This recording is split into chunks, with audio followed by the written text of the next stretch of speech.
Halo Ustadz, tanya Ustadz lebih mudah.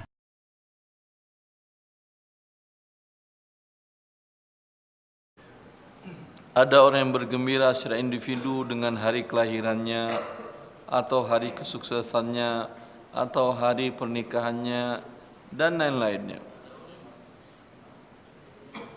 Ada orang, kelompok, komunitas masyarakat bergembira dengan hari kemerdekaannya, hari persatuannya, dan hari lain-lainnya. Tapi seorang mukmin yang sejati, dia hanya bergembira ketika dia akan menghadapi hari di mana di hari-hari tersebut Allah Azza wa Jal menurunkan rahmatnya, menurunkan keberkahannya, menurunkan kebaikannya di siang dan di malam hari terutama lagi. Dan Rasulullah sallallahu alaihi wasallam sebagaimana diriwayatkan oleh Salman Al-Farisi radhiyallahu taala an, di akhir bulan Sya'ban beliau mengatakan kepada para sahabatnya, laqad adhallakum syahrun, sesungguhnya kalian akan menghadapi hari di mana di hari itu ada suatu malam yang satu malam itu lebih baik daripada 1000 bulan. Dengan ini kaum muslimin berbangga dan berbahagia menghadapi hari-hari yang akan mulia ini. Akan tetapi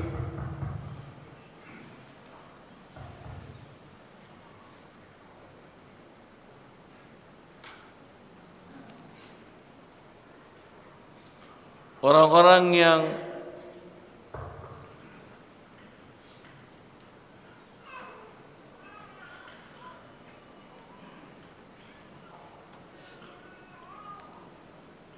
mencari keburukan disuruh berhenti oleh para malaikat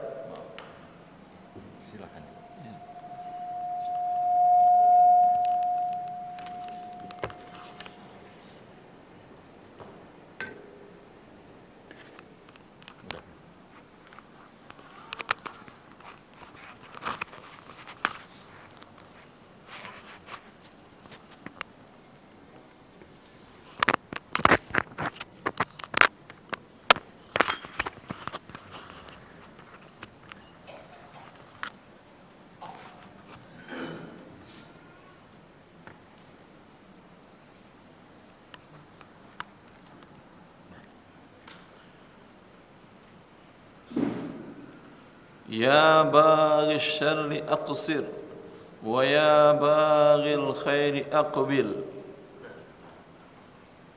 fayunadi munadi minas sama.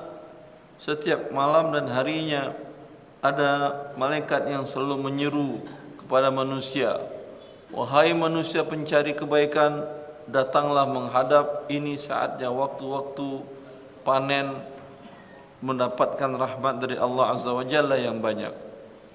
Adapun orang-orang yang para pencari keburukan dan dosa dan kedurhakaan dan kedurjanaan, kecurangan dalam hidup, maka diingatkan oleh para malaikat tersebut, wa ya baghish syarri aqsir, wahai para pencari dosa, pencari kesalahan dan pencari kedurhakaan, berhentilah kalian mencari tersebut, karena ini malam dan siang yang mulia di bulan Ramadan tersebut. Maka orang yang terlibat dalam riba, yang terjerumus ke dalam dosa besar ini, untuk memenuhi kebutuhannya, terkadang kebutuhannya adalah kebutuhan mewah, dipenuhinya dengan cara berbuat dosa besar kepada Allah Azza wa Jalla dengan berbuat riba, maka berhentilah dari berbuat tersebut.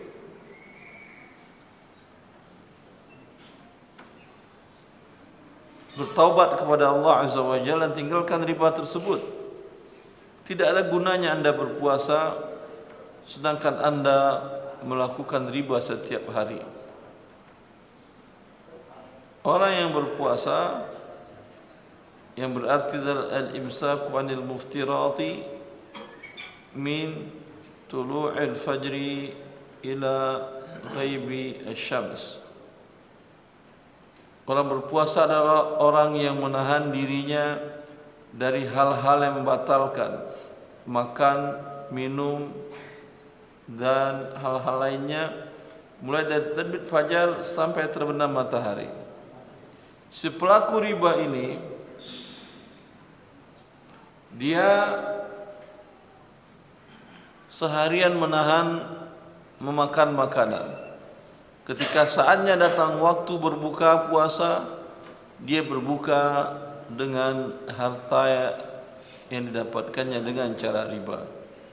Maka ini sebuah kebodohan. Seharian Anda menahan diri untuk makan makanan yang halal, menahan diri untuk meminum minuman yang halal, tapi ketika Anda berbuka dengan harta yang didapatkan dengan cara riba, harta pelakunya Allah ancam untuk masuk ke dalam neraka. Memang sebuah dosa tidak menunggu momen waktu-waktu tertentu untuk bertaubat. Allah tidak pernah mengkaitkan waktu bertaubat dengan waktu-waktu tertentu. Allah tidak pernah merintahkan dan Nabi pun tidak pernah merintahkan bertaubatlah kalian kaum muslimin pada saat sebelum masuk Ramadan. Bertaubatlah kalian kaum muslimin pada saat bulan Muharram, bulan Zulhijjah atau pada hari Jumat. Tidak. Semua perintah taubat tidak pernah dikaitkan dengan waktu. Wa tubu ilallahi jami'an ayyuhal mu'minun. Wahai orang beriman, semua kalian bertobatlah kepada Allah. Kapan ya Rabb? Waktu salat subuh kah? Atau waktu sore, waktu asar? Tidak. Langsung. Bahkan orang yang menunggu waktu untuk bertobat, seperti umpamanya bertobat dari pekerjaan bekerja di lembaga riba, kerja di bank konvensional umpamanya, dia mengatakan saya resign, tunggulah tahun depan saya persiapkan masa depan saya dulu. Saya resign, nanti 3 tahun sebelum pensiun saya resign. Saya umur dah mau pensiun juga. Allah mengatakan فَمَنْ جَاءَهُ مَوْعِظَةٌ مِّنْ رَبِّهِ فَانْتَهَى فَلَهُ مَا سَلَفَ وَأَمْرُهُ إِلَى اللَّهِ وَمَنْ عَادَ فَأُولَئِكَ أَصْحَابُ النَّارِ هُمْ فِيهَا خَالِدُونَ. Kata Allah, siapa yang datang kepada dirinya peringatan bahwa Allah telah mengharamkan riba, apakah tunggu waktu yang tepat, momen yang pas Ramadan, atau bulan haji atau bulan-bulan mulia lainnya? Tidak.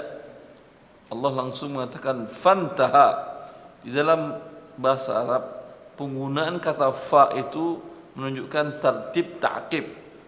Tartib ta'qib ada 2 kalimat atau ada 2 perbuatan atau 2 kejadian yang satu dengan keduanya tidak ada jeda waktu. Ya.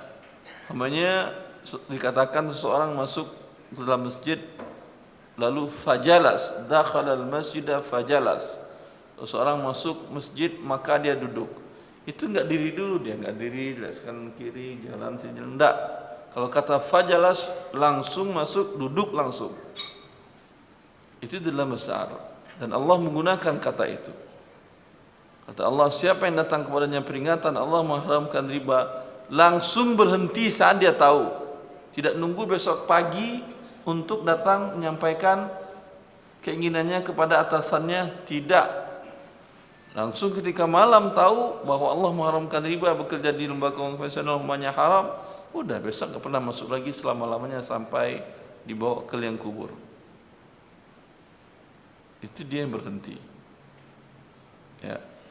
Begini seorang muslim bertaubat kepada Allah Azza wa Jalla. Tidak pernah menunggu momen-momen tertentu bukan Ramadan, tetapi fa inna syaqiyya, kata Rasulullah sallallahu alaihi wasallam, fa inna syaqiyya man hurima fi. Sungguhnya orang yang paling celaka adalah orang yang dihalangi untuk mendapatkan kebaikan di bulan Ramadan. Dia sudah bekerja dalam keuangan riba tadi beberapa puluh tahun yang lalu. Ramadan dilaluinya sudah berpuluh kali. Mungkin 10 kali, 15 kali, 20 kali, 30 kali. Tapi sampai sekarang belum dia bertaubat. Maka ini dikatakan oleh Rasulullah, sesungguhnya orang yang benar-benar celaka adalah orang yang terhalangi untuk mendapatkan kebaikan di bulan Ramadan. Berlalu Ramadan, masuk Syawal, ya, dia masuk lagi ke lembaga ribanya, bekerja lagi. Maka ini adalah orang yang paling celaka dalam hidupnya. Ramadan berlalu, tidak ada yang berubah dalam hidupnya. Berlalu Ramadan, KPR-nya jalan terus. Berlalu Ramadan, terus bikin riba, terus bikin buat leasing, pinjam kredit riba. Apalagi sekarang ada kredit yang paling cepat masukkan orang ke dalam neraka, pencet di handphonenya, apa namanya, pinjaman online. Yang Anda pikir semakin mudah untuk menjalani kehidupan dengan kemajuan teknologi tadi. Kalau pembuatnya adalah orang-orang yang durhaka kepada Allah, makin mempercepat masuk neraka.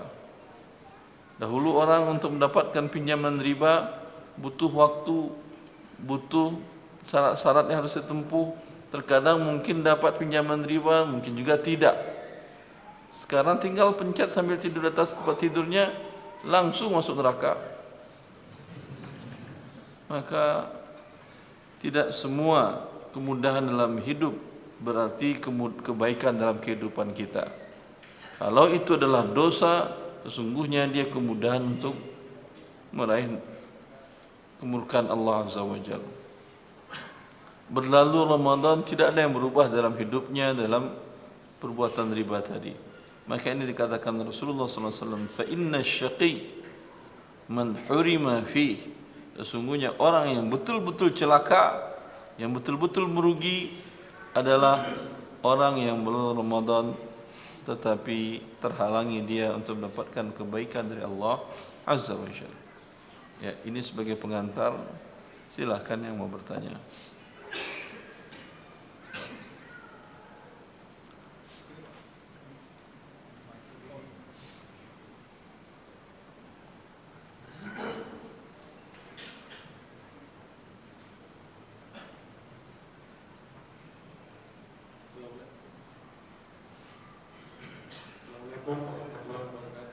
Assalamualaikum warahmatullahi wabarakatuh.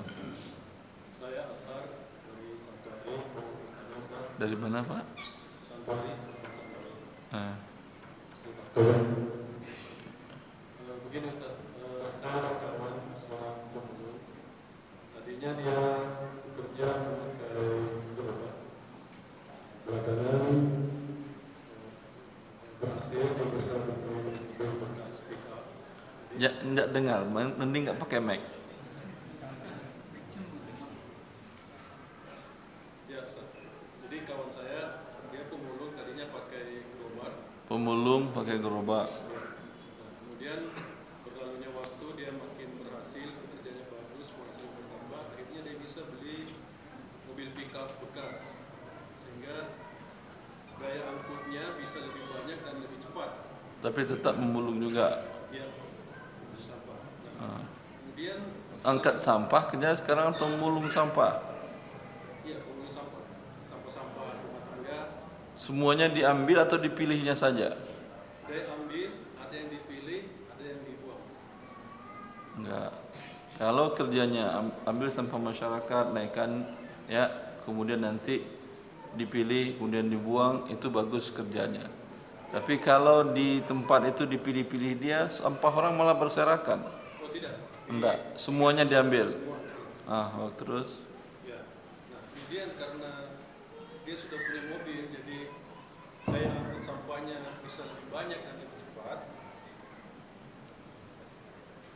Dia ingin menambah wilayah Nah, hal yang lazim di kalangan itu, di kalangan mereka, jadi misalnya di perumahan ini penggarapnya karena sesuatu dan lain hal ingin pindah tempat dijual ke dia, itu istilahnya dijual. Jadi katakan dihargai 5 juta misalnya dengan penghasilan katakan misalnya 800.000 per bulan, itu dia beli, jadi dia bayar ke pemulung yang mengelola kawasan ini, pemulung yang lama pindah, akhirnya dia kelola, dia dikenalin mungkin sama orang itu, sama pengurus di sini misalnya.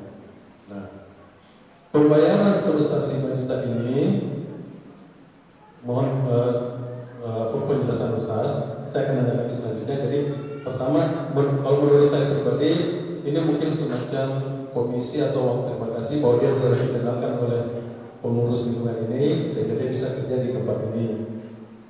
Nah, kemudian setelah itu, setelah punya waktu, dia dapat tempat lain lagi, tetapi dia tidak punya uang untuk membayar semacam fee-nya tadi, katakanlah fee-nya 7 juta. Nah, kemudian dia minta pinjam ke saya, minta bantuan. Nah, pada saat dia minta bantuan ke saya, dia mengatakan, ini bisa saja saya ilustrasi saja, bahwa ini bagus Pak, tolong saya dibantu uang take over-nya 7 juta, Bapak tetap terima, nanti hasilnya saya akan bagi ke Bapak, hasilnya 1 juta per bulan, Bapak dapat 300.000. Nah, tapi Bapak tetap akan saya pulangin 7 juta itu. Kemudian dalam penilaian saya bilang, itu jangan. Itu Pemulung juga main fungsi ya. Dia berniat baik Pak, maksudnya mungkin maksud dia baik bahwa dia tanggung jawab, karena nah kemudian kejadian ternyata daerah yang dikelola itu tiba-tiba diambil alih oleh Pemda. Nah itu tadi dia ingin tunjukkan tanggung jawabnya bahwa uang yang Bapak itu tetap saya balikin full. Nah saya bilang itu dia pernah kasus sebenarnya seperti itu. Nah, ketika dia ingin ke saya bilang jangan, itu resiko saya bantu Bapak 7 juta, saya terima penghasilan sebagian dari hasil Bapak, tapi kalau ada apa-apa ini berhenti sebelum, katakan saya belum terima dari Bapak 7 juta, ini berhenti di tempokor atau apa segala macam, atau Bapak sakit atau apa, itu uang saya hapus karena saya tidak ingin riba. Tapi belakangan ada kepikiran saya, kalau itu saya lakukan, katakanlah tidak terjadi sesuatu dan lain hal, uang yang saya terima dari pembagian hasil dia terima per bulan sudah melebihi uang bantuan saya tadi. Kemudian setelah lebih saya jual lagi hal semacam izin itu ke dia, saya pikir ini kayaknya untungnya besar sekali. Jadi bisa untung besar banget, bisa juga enggak. Kalau ada sesuatu misalnya katakan dia sakit, tidak bisa bekerja, baru berjalan, berarti ruginya rugi banget. Nah, saya pikir ini ada semacam apakah ini ada semacam unsur judi sehingga mengharamkan cara seperti ini, Ustaz. Nah, jadi kembali lagi, tapi kalaupun tidak, sementara di satu sisi dia buat bantuan, bagaimana cara yang bagusnya ya? Apakah saya katakan dia terima 1 juta penghasilan dari lahan itu, saya bantu 7 juta, kemudian mobilnya dia dan tenaganya dia dihargai 3 juta, jadi 10 juta, berarti pembagian hasilnya saya 70%, dia 30%, selama dia belum bisa membayar 7 juta itu, penghasilannya tetap seperti tadi, jadi seperti ada semacam saham atau bagaimana Ustaz bagusnya? Akad yang pertama Anda lakukan dengan dia itu akad riba. 7 juta kembali penuh, setiap bulan dia beri Anda 700.000 rupiah, 10% per bulan. Iya atau tidak? Ini lebih besar daripada riba terbesar di Bank Indonesia. Semua bank konvensional di Indonesia itu paling dia memberikan bunga riba 9% per tahun. Dia memberikan ke Anda 10% per bulan. Ya, baik, terima kasih Ustaz atas penjelasannya. Maka Anda katakan ke dia, sudah berapa yang Anda terima dari 700.000 tadi?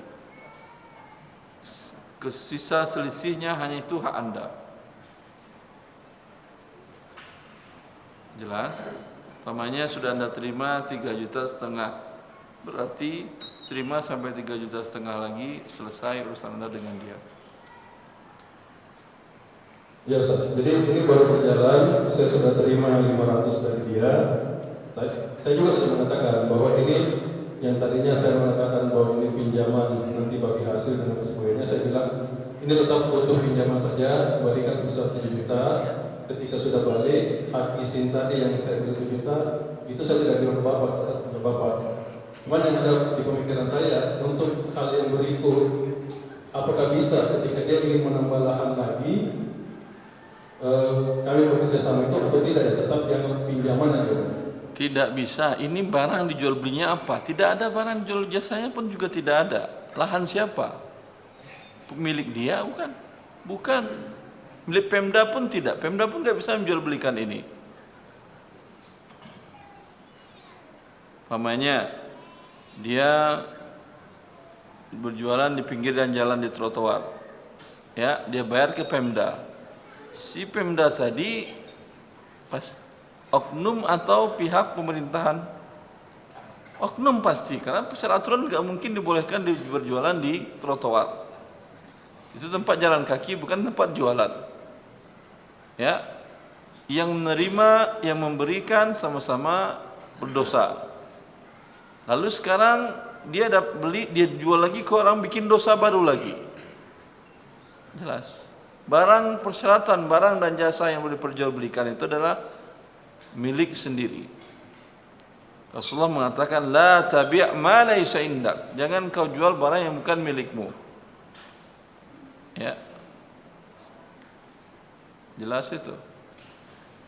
Ya, jelas Ustaz. Ada satu tadi yang mengenai yang dia sendiri yang masih di kalangan mereka itu, bahwa ketika mereka ingin mengelola suatu tempat, pengelola sebelum itu minta uang 5 juta. Itu gimana posisinya Ustaz? Bagiannya haram semua uang ini, nggak ada yang halal.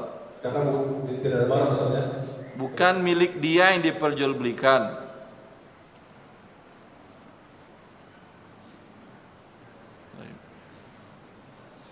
Ya, baik, syukur Ustaz. Allah barik fiik. Assalamualaikum warahmatullahi wabarakatuh. Assalamualaikum.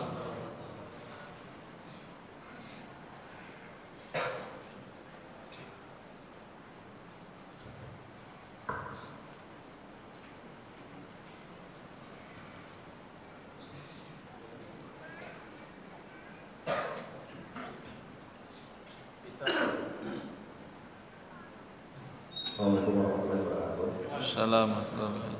Ustaz, pekerjaan saya perbaikan gedung Ustaz. Masya Allah. Saya mendapat pekerjaan memperbaiki gedung bank. Gimana hukumnya Ustaz? Haram.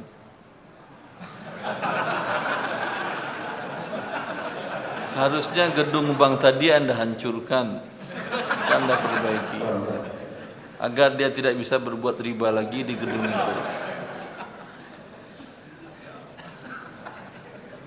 Ini bukan berarti jawaban saya jawaban sebagai teroris ya. Dihancurkan bukan maksud saya dihancurkan secara fisiknya. Artinya jangan Anda terima, biar dihancur sendiri dia. Kalau dibom tentu kan ini teroris, nggak boleh. Tapi jangan Anda perbaiki sehingga dia hancur sendiri kalau tidak diperbaiki. Rusak gedungnya sudah.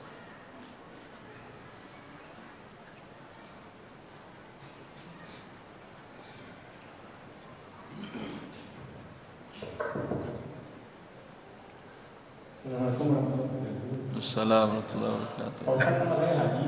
Ya, Pak. Saya tinggal di Jakarta. Apa? Nama saya Haji. Haji. Hadi. Iya. Saya tinggal di Jakarta dan alhamdulillah saya sudah resign dari bank. Nah, ini penuh saya. Jangan tunjuk mana sih. Alhamdulillah. Februari saya sudah resign alhamdulillah. Alhamdulillah. Terus saya jalanin bisnis dengan adik saya. Yang mungkin sama seperti Mas ini ya, apa aja yang palu gada ya, pokoknya apal minta dua ada gitu.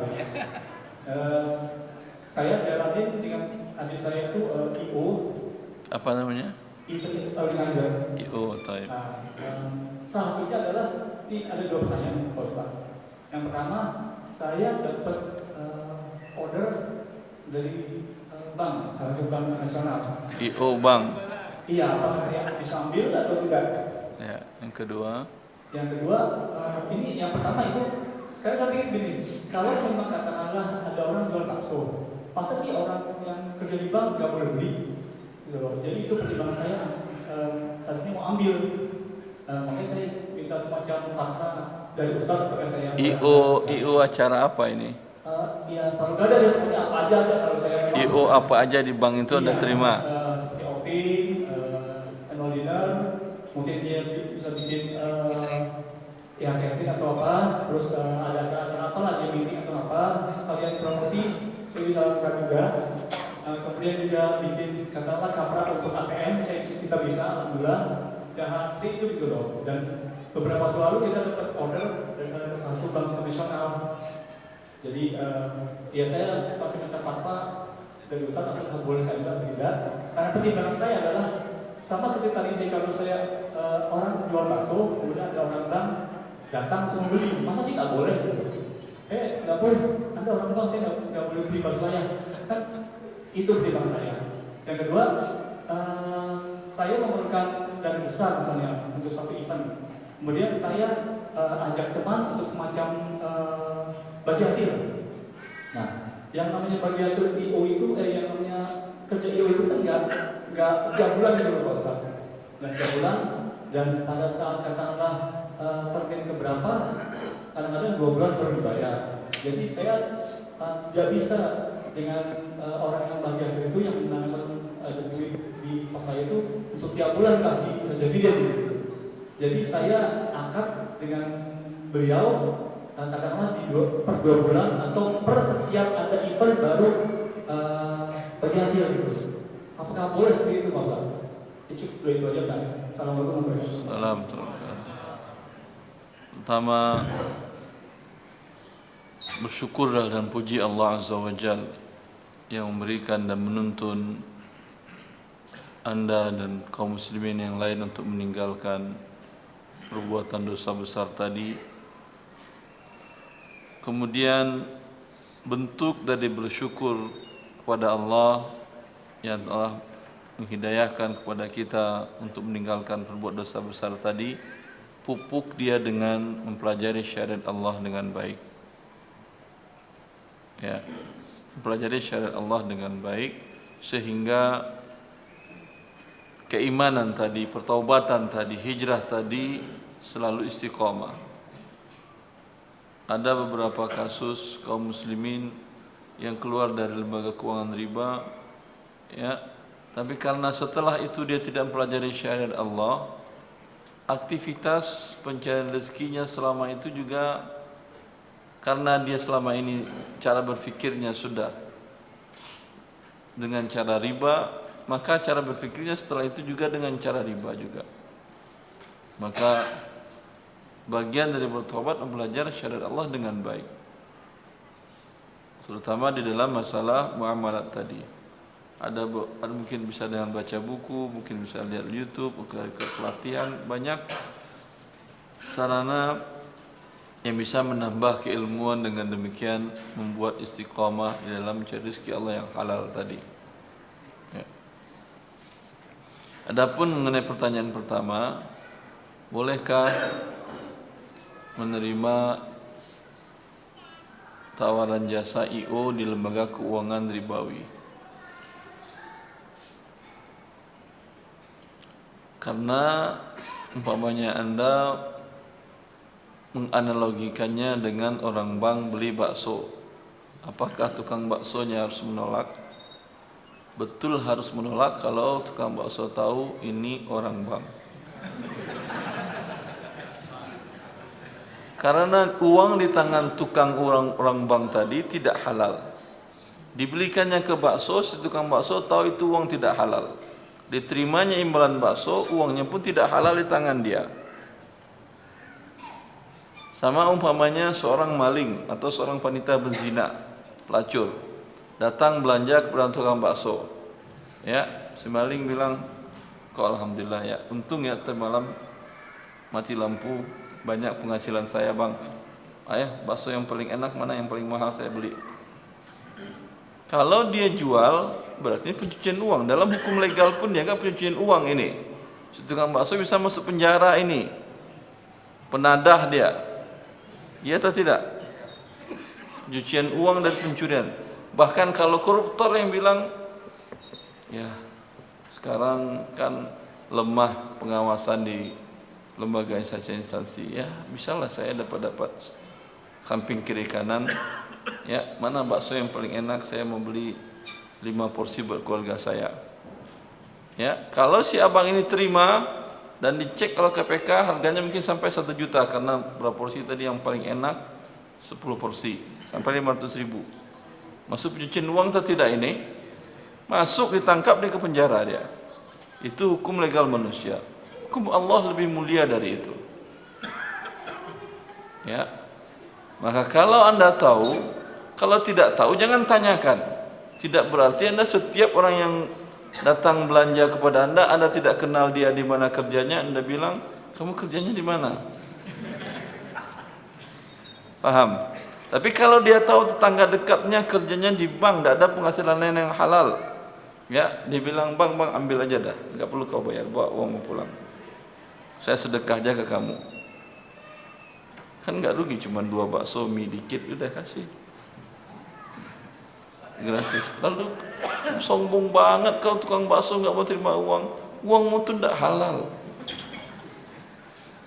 Kalau saya terima pun di tangan saya tidak halal.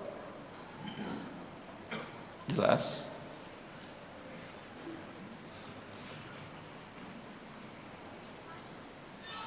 Maka dalam bentuk jasa yang Anda berikan kepada mereka tadi, jasa Anda tadi berarti menolong mereka untuk memudahkan mereka membuat kegiatan-kegiatan, maka Anda memudahkan mereka kegiatan agar kegiatan mereka itu mendukung keseluruhan dari pekerjaan riba mereka. Iya atau tidak? Tutup ini. Banyak EO yang lain. Cari anak-anak muda, ya, tawarkan dia nikah dengan akhwat yang baik. Langsung sekalian saya EO-nya ya. EO mulai dari awal, mulai dari khitbah, meminang sampai nikah, ya. Kan enak itu. Sampai EO kalau kamu mau beli rumah juga saya yang EO-in kamu ke bank syariah. Bagaimana akadnya sesuai syariah. Ya, dapat fee dan seterusnya. Enak, halal. Anda dapat halal, orang dapat istri, dapat anak, dapat rumah. Ya, banyak yang halal. Kalaupun tidak, tidur aja Anda di rumah lebih baik daripada berbuat dosa. Capek Anda bekerja dan yang dituai, yang dihasilkan, yang dipanen adalah dosa kepada Allah. Lebih baik Anda tidur. Enggak bakal mati Anda kalau rezeki Anda belum habis Allah tuliskan. Iya atau tidak? Berapa banyak orang yang tidur di rumah sakit sekarang masih hidup juga mereka. Tidur di rumah sakit, pakai semua sistem untuk menghidupkan tubuhnya, masih hidup juga mereka. Anda sehat tidur di rumah lebih baik daripada pergi capek kemudian membantu terlaksananya suatu perbuatan yang diharamkan oleh Allah Azza wa Jalla. Jelas? Mengenai sistem yang kedua, ya, Anda anggap umpamanya sekarang beralih ke IO yang mubah. Saya tidak mengatakan IO syariah, IO yang mubah. Seperti tadi ada teman-teman yang mau nikah atau acara yang baik, tidak ada maksiat di sana, tidak ada musik-musik, tidak ada dangdutan, tidak ada. Nanti Anda bikin dangdutan, habisin sama gempa, berarti IU pengundang gempa namanya, IU pengundang tsunami namanya, mengundang banjir IU-nya. Murka Allah ya ikhwan. Ya, sesuatu yang mubah, Anda lakukan kegiatan-kegiatan yang mubah. Ternyata modal kurang, Anda ingin ada kaum muslimin yang invest, yang berikan permodalan ke Anda, ya. Tapi Anda tidak ingin dia ikut dalam saham di perusahaan Anda. Bisa per proyek mungkin Anda tawarkan ke dia. Anda katakan, kami dapat proyek dari kaum muslimin jamaah Masjid X untuk melakukan kegiatan ini kami IO-nya, ya, tapi kami kurang modal untuk pelaksanaannya. Ya, kira berapa kurang? Sekitar 100 juta. Ya udah, saya invest 100 juta, closing acara, kalau untung saya dibagi 60% sebagai pemodal, kalian pengelola 40%. Setelah keluar biaya operasional, untung laba bersih. Kalau ternyata hasil closingannya adalah rugi, berarti uang saya berkurang. Kalian tidak dapat sama sekali uang kecuali biaya operasional. Jelas? Ini halal seperti ini. Jelas ini. Tapi kira-kira ada mau investor yang akan rugi uangnya? Ada? Banyak. Ya. Banyak orang yang siap rugi, tapi Anda 60% laba buat dia. Biasanya sebuah event berapa persen? Berapa laba umpamanya? Berapa persen dari modal? Modal 100 juta, labanya berlaba bersih berapa biasanya? Selama ini kita nggak berani ambil laba gede-gede, pokoknya asal halal aja ya, asal cukup, 10%-an. 10% dari modal yang keluar. Berapa hari event yang paling lama? Rata-rata berapa hari? Berapa jam? Mulai dari awal kontrak sampai closing acaranya dan Itu bisa sampai 45 hari sampai 60 hari. 60 hari. Bukan pembayarannya, acaranya, kegiatannya. Sebelumnya ada acara sebelum atau hari hanya atau langsung? Umumnya cuma 1-2 hari, atau untuk PRJ ini ya full 30 hari kan. 30 hari. Ya. Untung bisa 100% dari modal yang keluar. 40% berarti untung 40%. Berarti untuk investor 40%, dia dapat 60.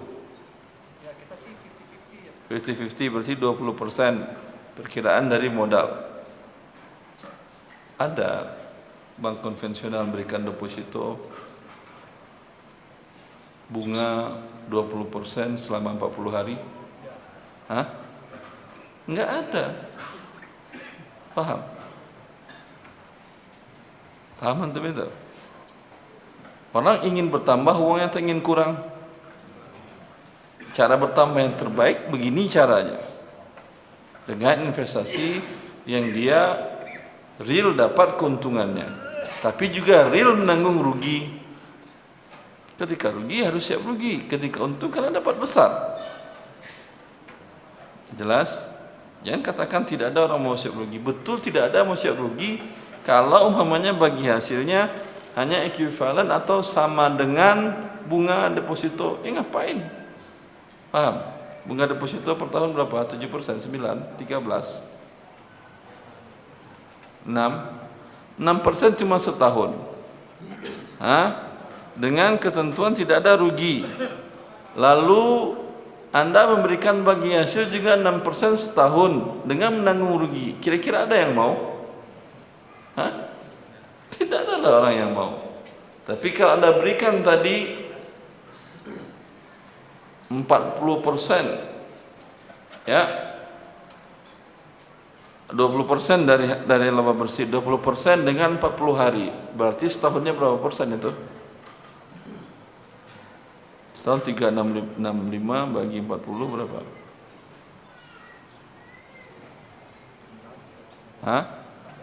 Bisa 5-6 kali sih. 7 kali kan ya? 700% setahun. Ada yang mau? Tapi kalau rugi ya rugi. Rugi selama ini yang pernah berapa persen?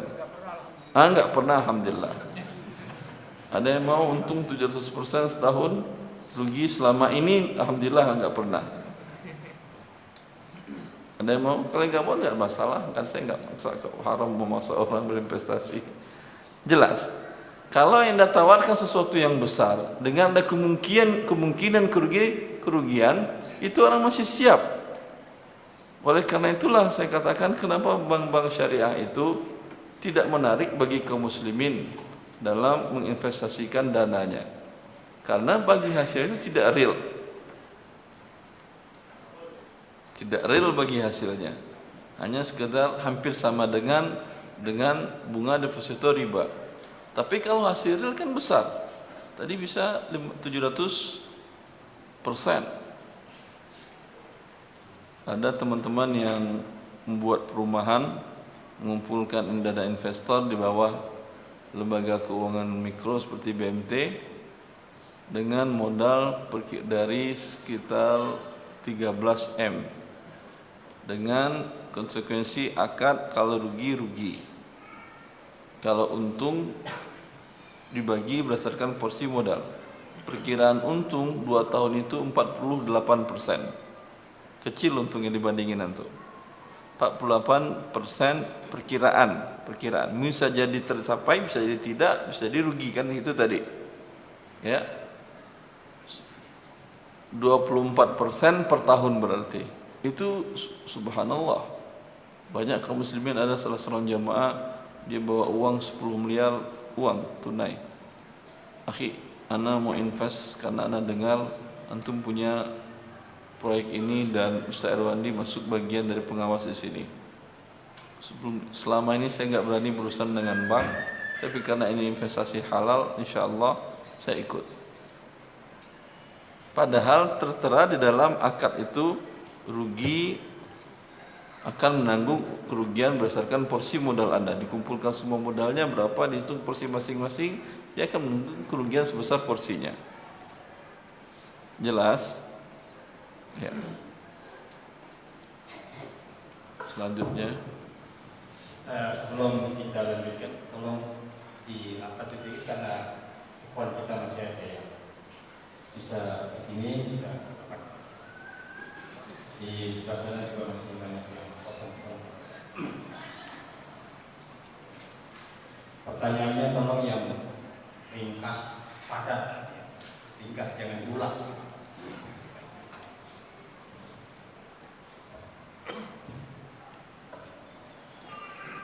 Assalamualaikum warahmatullahi wabarakatuh. Assalamualaikum warahmatullahi wabarakatuh. Nama saya Agung dari Panjaya, Bekasi. Ya kalau Saya mau tanya soal waris kan. Jadi ibu saya itu keberatan bila memasukkan adik saya sebagai salah satu ahli waris, karena ada perbuatan dari adik saya yang membuat orang tua sakit hati gitu. Pertanyaannya, apa yang harus saya lakukan terhadap hal ini, Ustaz? Itu apakah yang meninggal siapa? Bapak saya. Sudah meninggal. Iya, sekitar 1 bulan yang lalu. Hartanya ada. Hartanya ada. Yang adik Anda itu adalah anak yang sah dari bapak yang laki-laki yang meninggal tadi. Iya. Anak dalam nikah, bukan luar nikah. Tidak. Terus? Jadi selama yang menghalangi orang menerima waris, pertama beda agama, kemudian murtad, kemudian ketiga pembunuh dari orang yang mewarisi. Adik Anda salah satu dari yang 3 atau tidak? Tidak, cuma pemahaman soal Islamnya dia gimana, liberal gitu Ustaz. Dia menganggap semua agama itu sama. Liberal asal tidak murtad pernyataannya, keyakinannya.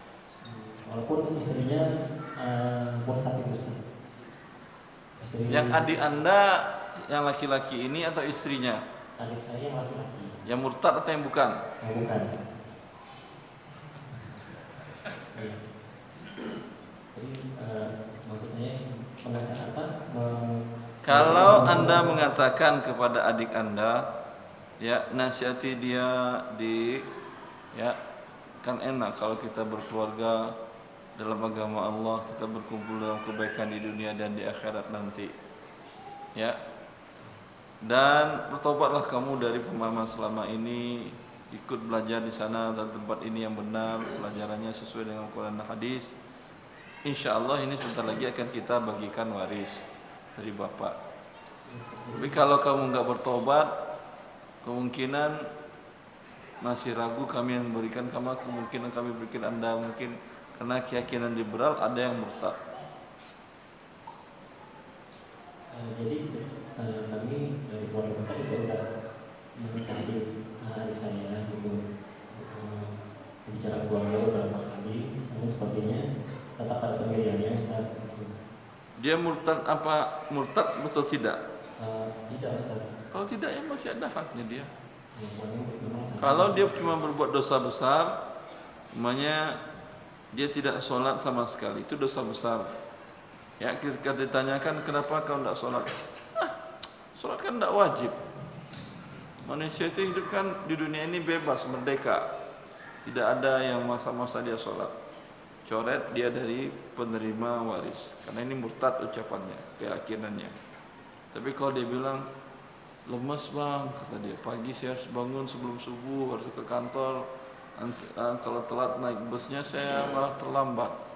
Makanya sering subuh lewat.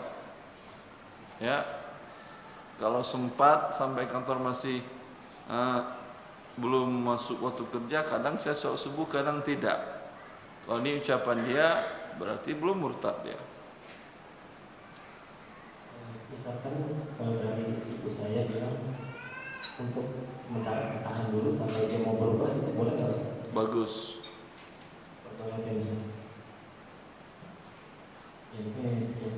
Assalamualaikum warahmatullahi wabarakatuh. Assalamualaikum warahmatullahi wabarakatuh, Pak Ustaz. Warahmatullahi wabarakatuh. Saya adalah seorang marketing di perusahaan sebuah pabrik. Sebagian konsumen saya ada yang melakukan dropshipping. Lantas apakah saya terkena dosa riba tersebut karena saya tidak bisa menolak orderannya? Kemudian yang kedua, Pak Ustaz, bagaimana hukum bagi kita kalau dulu saat sekolah kita pernah mencontek dan seumpamanya orang yang mencontek itu bilang kamu kalau mencontek harus bayar Rp5.000. Nah, kemudian kita tidak membayarnya, apakah itu termasuk utang? Terima kasih Pak Ustaz. Assalamualaikum warahmatullahi wabarakatuh. Yang pertama tadi apa Ibu? Marketing. Terus yang membeli ke Anda cash. Ada yang cash, ada yang term 30 hari atau 14 hari Pak Ustaz. Terus barang Anda serahkan ke dia. Tidak Pak Ustaz, diserahkan ke pihak ketiga, ke konsumennya dari dropshipper saya. Anda tahu dari mana itu dia melakukan dropshipping? Siapa tahu itu adalah temannya memang atau tokonya di sana. Karena kadang alamatnya berubah-ubah Pak Ustaz. Kalau katakan ke dia, kami tidak mau kirim ke orang ketiga, hanya kamu yang menerima. Kalau tidak bisa, apakah saya harus keluar dari perusahaan Pak Ustaz? Ya, tidak apa-apa. Jangan takut Anda keluar, hidup begitu ya. Keluar Anda hari ini dari sebuah pekerjaan, besok dapat pekerjaan lebih besar gajian dan halal. Bisa juga sebaliknya, nggak dapat pekerjaan juga bisa, nggak ada masalah. Yang penting Anda tidak akan mati sebelum rezeki Anda habis ditentukan oleh Allah. Ya, yang kedua tadi apa? Jika dulu saat sekolah Anda contek, terus dia minta 5.000. Ya Ustaz. Ya. Anda mencontek berdosa, dia pun memberikan contekan berdosa. Transaksi yang Anda lakukan berdua adalah transaksi yang batil, karena transaksi mengandung maksiat kepada Allah Azza wa Jalla. Cuman masalahnya ijazah Anda halal atau tidak.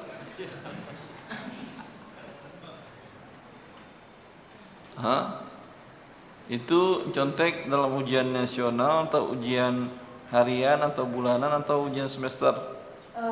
Saat harian Pak Ustaz. Kalau harian tidak berpengaruh kepada nilai akhir kan ya, pengaruhnya sangat kecil sekali, mungkin 0, sekian, maka insya Allah ijazahnya halal. Itu atau apakah masih termasuk utang Pak Ustaz? Tidak. Kalau Anda bayar malah Anda berdosa. Terima kasih Pak Ustaz. Ya. Mohon doanya Pak Ustaz. Assalamualaikum warahmatullahi wabarakatuh.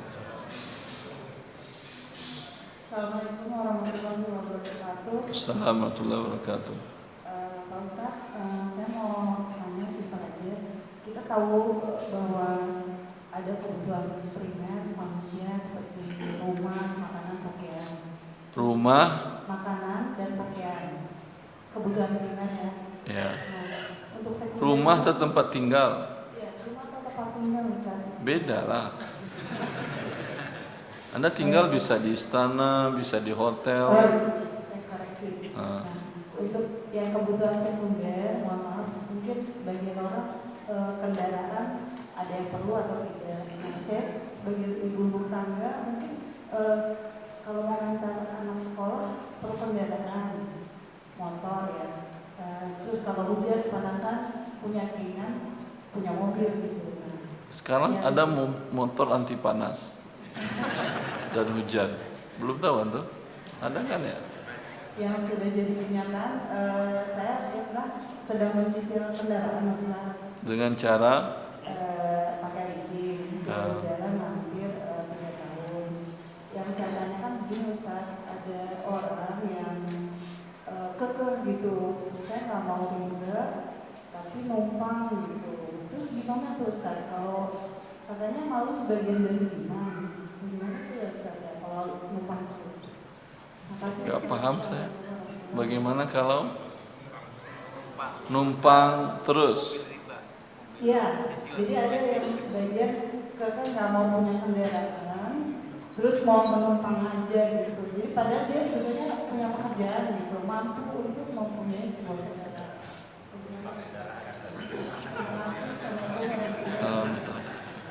Pertanyaannya apa? Hukum numpang begitu Ibu?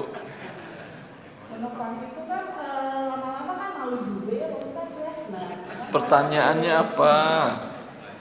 Pertanyaannya bagaimana pendapat Pak Ustaz? Boleh Pak enggak tuh? Terima kasih.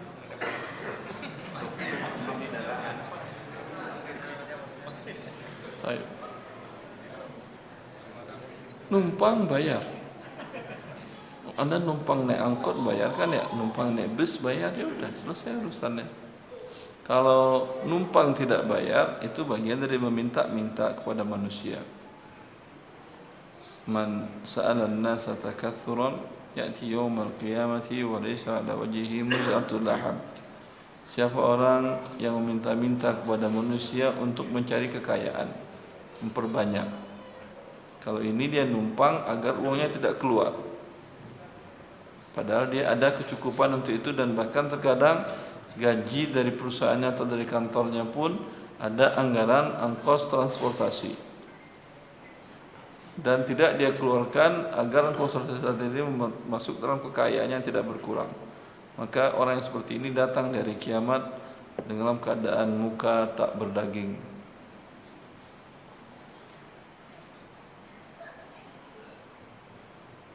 Ya Pak Ustaz, terima kasih. Ya Allah barik. Assalamualaikum warahmatullahi wabarakatuh. Assalamualaikum warahmatullahi wabarakatuh. Assalamualaikum warahmatullahi wabarakatuh. Assalamualaikum warahmatullahi wabarakatuh. Ustaz mau tanya, adik saya mengajak saya untuk ikut reksadana. Ulangi. Adik saya mengajak ikut reksadana. Pelan-pelan Ibu. Adik saya mengajak ikut untuk mengajak untuk adik Anda mengajak Anda untuk ikut di reksadana yang syariah atau yang konven. Itu saya juga kurang tahu Ustaz. Ya, yang syariahnya saja hukumnya haram. Makanya saya tanya kalau baik itu seperti apa ya Ustaz ya? Ya saya katakan yang syariah reksadana itu haram. Karena standar sebuah efek atau sebuah saham dikatakan syariah bila perusahaan tersebut memiliki hutang riba di bawah 45%, itu sahamnya syariah untuk diperjualbelikan. Ya, itu fatwa dari Dewan Syariah Nasional, dan itu yang dilakukan di reksadana syariah. Ya. Ini fatwa muncul dari mana? Ada riba yang halal kalau di bawah 45%. Ya. Wallahu a'lam. Maksud saya bukan dari mana yang jelas dari DSN. Maksud saya dalilnya apa riba di bawah 45% halal, dan bukan sekedar halal malah syariah. Pinjam uang dengan riba 45% dari keseluruhan aset. Umpamanya total aset perusahaan tadi senilai 100 miliar. Ada kredit dari perusahaan tadi ke lembaga keuangan riba sebanyak 40 miliar. Itu mereka katakan halal, itu bahkan perusahaan itu syariah. Ya. Ini adalah kesalahan yang fatal. Kalau sebuah dosa besar dengan persentase di bawah 45 dikatakan syariah, sudah nggak ada perlu agama lagi udah. Berarti kalau berzina di bawah 45% bukan halal, syariah. Kalau korupsi di bawah 45%, ya, syariah. Ketika ditangkap oleh KPK, berikan dalil dari DSN. Ini kan sama antara riba sama haramnya dengan korupsi. Ya. Walhasil tidak ada lagi agama. Sudah halal semua, sudah syariah semuanya. Maka jangankan 45%, 1% pun ada pinjaman riba, kredit riba di perusahaan tadi, haram Anda beli sahamnya. Ini berbeda dengan bekerja di perusahaan tadi ya. Hukum bekerjanya gimana Ustaz? Kan hampir tidak ada perusahaan yang tidak punya kredit riba. Iya atau tidak? Kadang untuk gaji karyawannya, untuk cash flow-nya segala macam, penambahan modal segala macam. Iya atau tidak? Kalau sekedar bekerja, beda hukumnya sebagai pemilik. Anda punya saham di sana walau 0,01%, tapi Anda pemilik, berarti Anda menyetujui perusahaan tadi melakukan riba dan betul ada pinjaman riba walau umpamanya rasionya cuma 5% dari keseluruhan modal. Jelas ini? Walaupun 0 umpamanya, dalam laporan keuangannya sekarang tidak ada kredit riba perusahaan tadi. Anda ingin beli saham perusahaan tadi, tetapi di akta pendirian perusahaan ada klausa tentang penambahan modal. Dibenarkan perusahaan menambah modal dengan cara mengajukan kredit kepada bank konvensional. Tutup buku, coret X, ini haram beli sahamnya. Karena dia menghalalkan riba padahal Allah mengharamkan riba. Berbeda dengan hukum bekerja di perusahaan tadi, di bagian yang tidak ada urusannya dengan riba ini. Kalau di bagian keuangan pasti dia akan berurusan dengan riba tadi. Haram bekerja di sana. Tapi di bagian yang lain, di bagian IT, di bagian yang lain yang tidak ada hubungan dengan perbuatan riba tadi, hukum asalnya adalah halal. Jelas? Iya, jelas Ustaz. Ya, terima kasih Ustaz. Assalamualaikum warahmatullahi wabarakatuh. Assalamualaikum warahmatullahi wabarakatuh. Itu yang reksadana syariah ya. Reksadana yang konven apalagi? Assalamualaikum warahmatullahi wabarakatuh. Assalamualaikum warahmatullahi wabarakatuh. Yang saya mau tanyakan tentang jual beli dalam pendidikan dan pengelolaannya. Kita sudah digaji Ustaz. Kita ini siapa Ibu? Saya sebagai kepala sekolah. Kepala sekolah. Sudah digaji. Di negeri atau swasta? Swasta. Ya. Di bawah naungan yayasan. Iya, terus. Terus kita diserahin untuk mengelola tentang keuangan lembaga tersebut. Apakah kita boleh mengambil keuntungan dari pengelolaan itu, Pak? Maksud mengelola itu apa Ibu? Maksudnya di situ di dalam pendidikan itu kan mungkin ada buku gitu Ustaz. Maksud ada buku itu? Maksudnya beli buku. Pengelolaan keuangan itu maksudnya apa? Beli buku dijual ke murid? Iya, belinya di luar. Beli di luar lalu dijual ke murid. Muridnya ini sekolah tingkat apa? TK.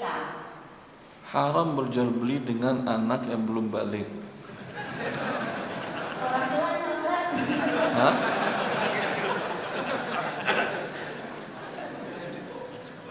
Anda berakad dengan orang tua apa sama anak? Orang tua, wali murid sudah menyerahkan uang di muka Ustaz untuk biaya 1 tahun begitu. Ini jual belinya terpaksa atau tidak? Sudah ada akad di awal. Maksud akad di awal itu? Sudah akad jika wali murid mau menandatangani dengan biaya seperti ini, maka wali murid itu menyetujui dan menandatangani. Gak paham saya, Ibu. Tapi tadi beli buku. Nah, nanti dari uang itu, dari TK kan ini dikelola untuk membeli peralatan-peralatan yang dibutuhkan selama 1 tahun. Tadi buku, sekarang semuanya. Ibu pertanyaannya yang mana? Saya nggak paham saya. Macam-macam, Ustaz. Tadi yang saya apa? Ya dari peralatan kan semuanya dari. Enggak, tadi yang saya dengar Ibu kelola bentuk jual belinya apa? Buku, kata Ibu. Lalu saya bahas tentang buku terus ada buku, ada seragam, ada peralatan semuanya. Ini jual belinya terpaksa atau tidak? Kalau dikatakan terpaksa berarti di awal itu kalau memang tidak menyetujui ya nggak ditandatangani, Ustaz. Boleh dia sekolah di situ juga? Tidak. Ya kan berarti dipaksa dia untuk beli. Ya. Wallahu ta'ala Ibu. Yang sebaiknya ya, jangan sekolah ikut dalam bisnis seperti tadi, karena dia lembaga pendidikan, bukan lembaga bisnis. Ya. Suruh orang tua beli sendiri, beritahukan bukunya apa, kebutuhannya apa saja. Saya ingat, bukan saya membanggakan negara orang, tapi memang negara orang terkadang lebih baik daripada negara kita sendiri. Anak saya sekolah waktu saya kuliah S3 di Riyadh, di sekolah negeri di sana. Mereka menerima orang asing pun di sekolah negeri mereka terima tanpa tetek bengek segala macam.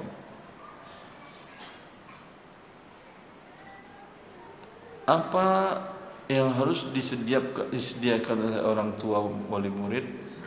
Yang harus disediakannya adalah mengantarkan anaknya ke sekolah dan menjemput kembali ke rumah. Hanya itu saja. Tidak ada buku, sudah disediakan oleh pihak sekolah. Baju seragam tidak ada kewajiban baju seragam. Sepatu tidak ada kewajiban harus pakai sepatu. Yang penting anak datang. Mau datang pakai gamis, mau datang pakai baju biasa, pakai baju training asal untuk aurat silahkan. Mau pakai sarung tidak ada masalah. Ya. Padahal itu di ibu kota. Sehingga tidak membebani orang tua murid dalam bidang hal tetek bengek seperti itu. Terkadang mahalnya TK itu ya, karena tetek bengek tadi yang bikin mahal dan bisnis tadi yang bikin mahal.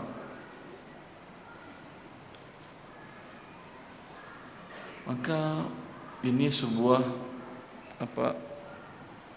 sesuatu kenyataan yang harus dihadapi. Tetapi kalau Anda katakan, oh negara orang kaya Ustaz, dibiayai oleh negaranya untuk buku.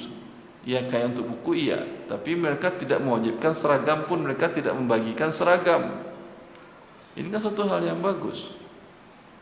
Kalau enggak seragam, nanti ada yang bagunya bagus, ada yang jelek. Ya tidak pun di sekolah, di mana-mana orang pun kan begitu. Ada yang bagunya bagus, ada yang jelek, ya atau tidak?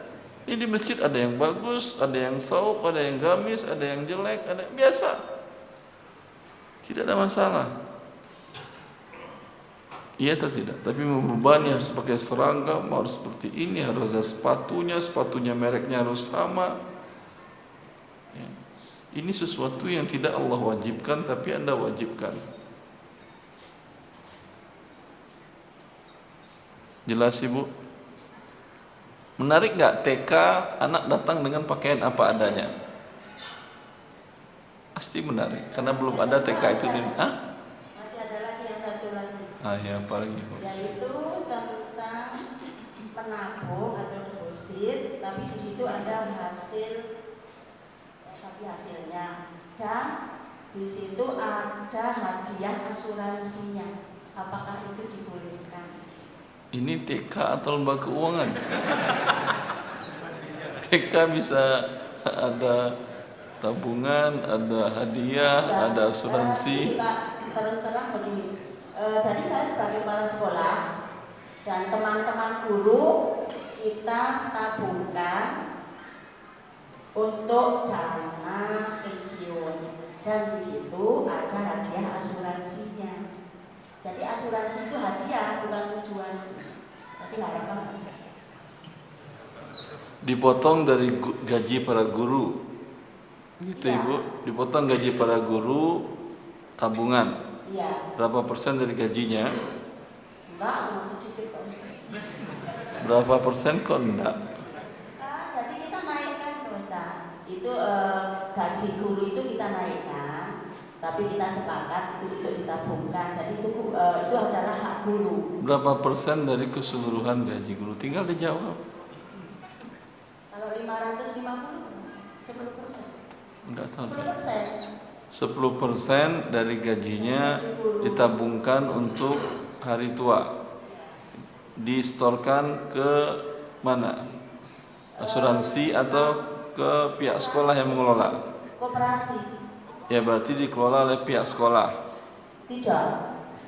Koperasi tabungan rencana sejahtera Jakarta.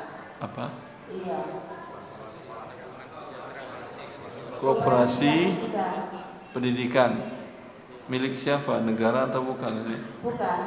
Itu swasta.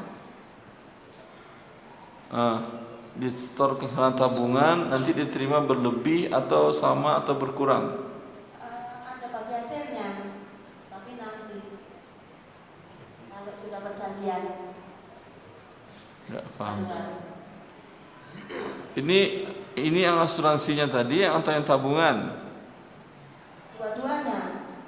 Yang tabungan kan ada bagi hasilnya. Sebentar, dipotong 10% dari gaji guru. Ya. Terus berapa persen yang ditabungkan, berapa persen yang asuransi? Jadi ditabungkan semuanya.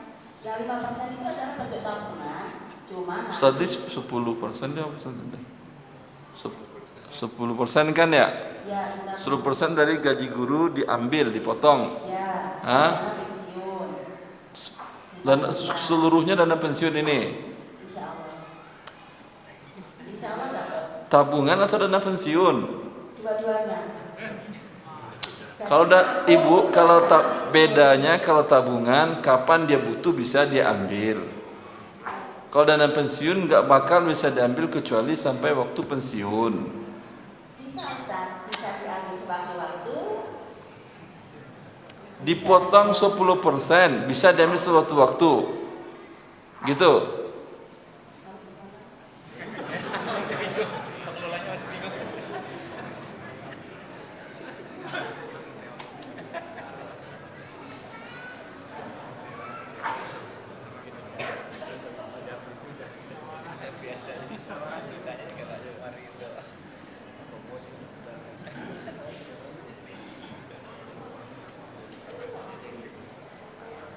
Ya, yang lain silakan. Sampai selesai keputusan rapat guru STK tadi, silakan. Assalamualaikum warahmatullahi wabarakatuh. Assalamualaikum warahmatullahi wabarakatuh. Saya Yusuf dari Duren Sawit, Jakarta Timur. Pertanyaan saya, saat ini saya masih ada, saya tinggal di rumah yang masih KPR. Nah, yang melakukan KPR-nya Anda sendiri? Iya, dulu saya bekerja di bank konvensional dan akhirnya ada rezeki. Alhamdulillah. Rumah itu dulu fasilitas dari kredit dari kantor pajak, berarti tidak bisa berlokasi. Karena berarti simulasi sendiri. Nah, sekarang kreditnya itu masih berjalan. Terus? Nah, saya berencana untuk menjual saja. Ya. Biar saya selesaikan semua, saya mungkin jangan kontrak setelah ini. Pertanyaannya, pada saat saya menjual, apakah boleh saya jual ke orang yang membeli itu dengan fasilitas KPR juga? Pertanyaan pertama. Pertanyaan yang kedua itu, apabila ada kelebihan dari saya menjual rumah itu, apa hukumnya? Apa boleh saya Ya, Ustaz, terima kasih. Allah barakatuh. Pertama, bolehkah Anda jual kepada orang dengan cara KPR bank riba? Kalau dia muslim, Anda nasihati dia. Ya, nasihati dia untuk meninggalkan riba dan lakukan itu. Dia bilang, emang ada solusi yang syariah untuk beli rumah Anda dengan KPR pakai lembaga keuangan? Anda bilang, katakan, mungkin Anda dapat lembaga keuangan syariah, mungkin teman, mungkin pribadi atau siapa saja.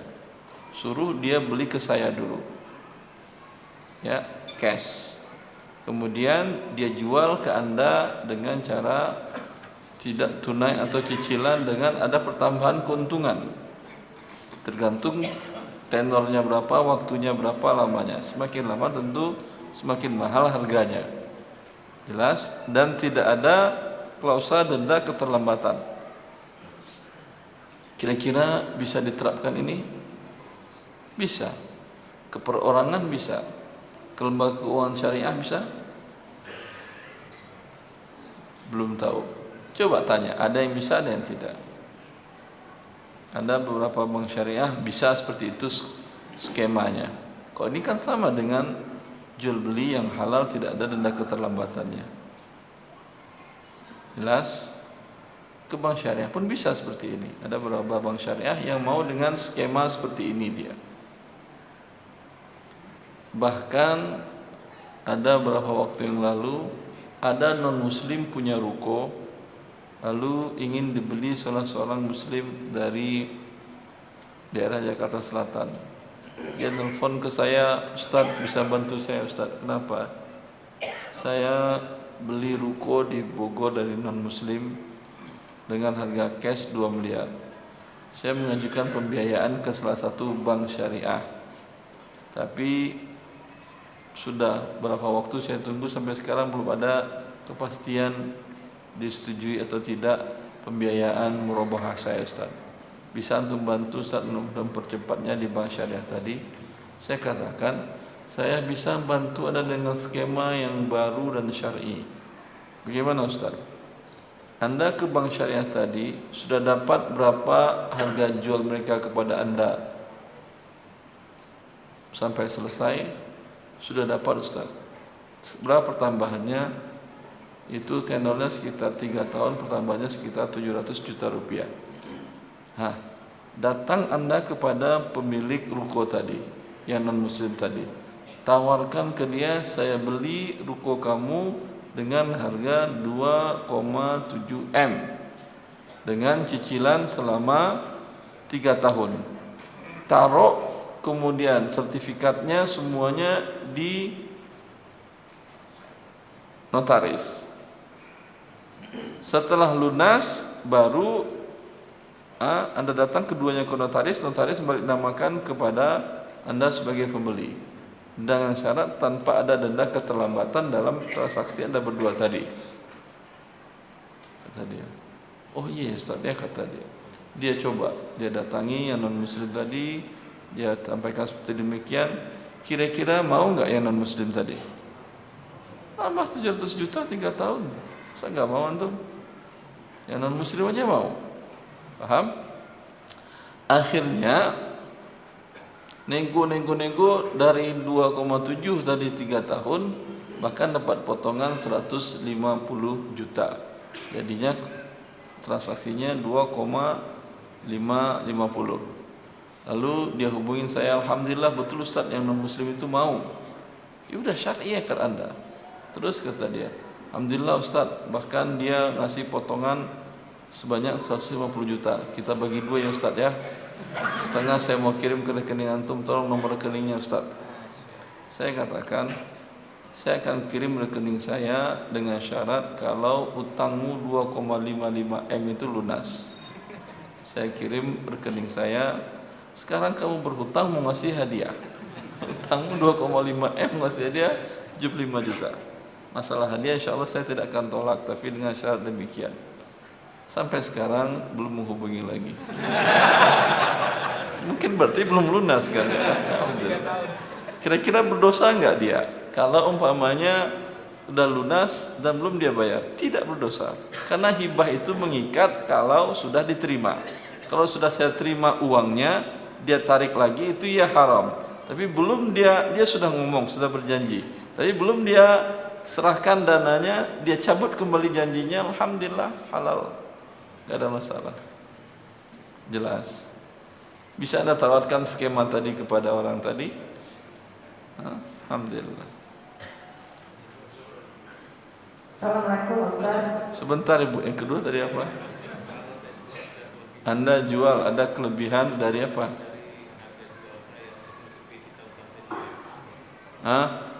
Anda jual umpamanya 700 juta, 1 miliar umpamanya. Anda tadi punya hutang di bank riba tadi sekitar 300. Tinggal sisa uang ini 700 juta. Apakah halal Ustaz? Kita pertanyaannya ya. Apakah halal 100%-nya atau tidak 100%-nya atau ada berapa yang halal? Ya. Ini tadi rumah didapatkan dari bekerja di tempat yang haram. Berarti uangnya halal atau haram? Haram. Untuk beli bakso aja tadi haram, apalagi beli rumah. Sekarang 700 juta mau diapain? Kalau ini diambil diberikan ke orang lain kepada tempat penyalurannya, Anda masih bisa bertahan hidup atau tidak? Habis semua harta Anda sudah, tidak ada lagi. Sekarang nggak punya pekerjaan yang halal, dagang. Dari dagang bisa nggak menghidupi diri dan orang yang Anda nafkahi? Cukup. Ya udah, berarti nggak perlu berarti Anda itu. Itu cukup buat makan saja, buat kontrak nggak cukup. Ya udah, berapa kontrak sebulan? Setahun berapa? 30. Ambil dari 700 tadi 30, 670-nya berikan ke fakir miskin. Jelas? Semoga setelah berakhir setahun nanti gimana Ustaz? Allah yang ngasih rezeki kita, jangan takut. Dulu kita keluar dari perut ibu kita sudah tahu rezeki Anda berapa. Kenapa Anda berani keluar belum tahu? Main keluar aja antum. Enggak tahu ada rezeki atau tidak. Allah sudah jamin itu. Maka tidak perlu kita takut. Memang syaitan selalu membisikkan hal itu kepada kita untuk tidak bertobat kepada Allah Azza wa Jalla. Ya, ketentuannya untuk 1 tahun.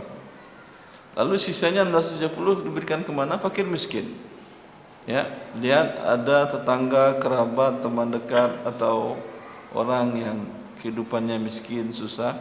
Ya, maka Anda datangi dia, tanyakan pada dia tadi berapa butuh biaya kebutuhan sebulan.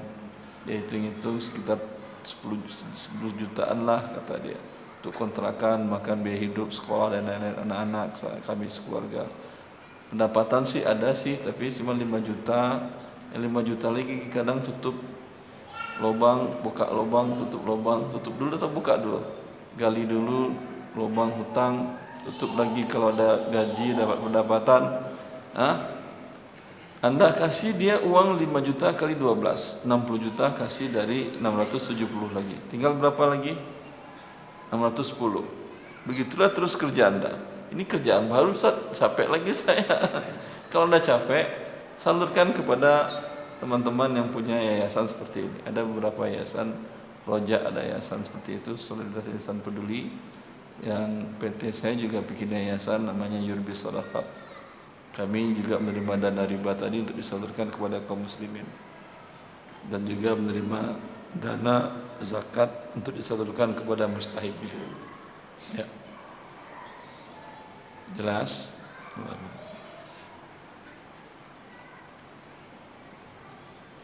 Assalamualaikum warahmatullahi wabarakatuh. Assalamualaikum warahmatullahi wabarakatuh. Nama Ana Ganjar dari Bekasi.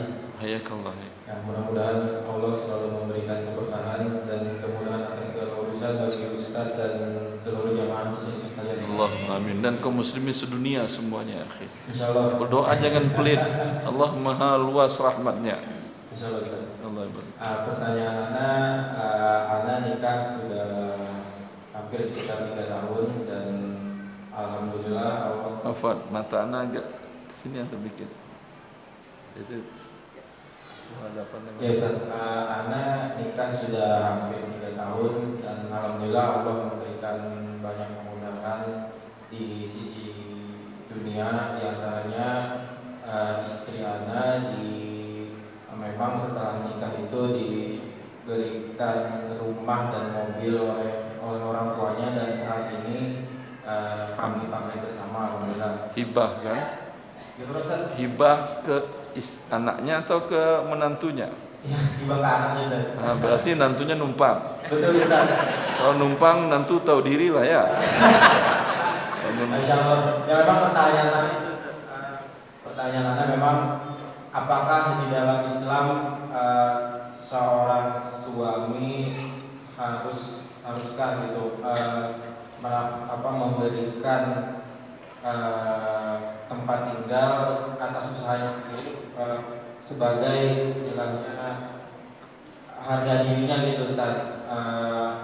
Untuk kedepannya, apakah mungkin nanti jika Anda sudah mempunyai kecukupan materi, apakah untuk kedepannya istri dan keluarga Anda harus Anda pindahkan ke rumah yang memang sudah Anda beli dengan Anda sendiri gitu, Ustaz? Apakah Allah hanya memerintahkan suami untuk memberikan tempat tinggal kepada anak istrinya di mana dia tinggal.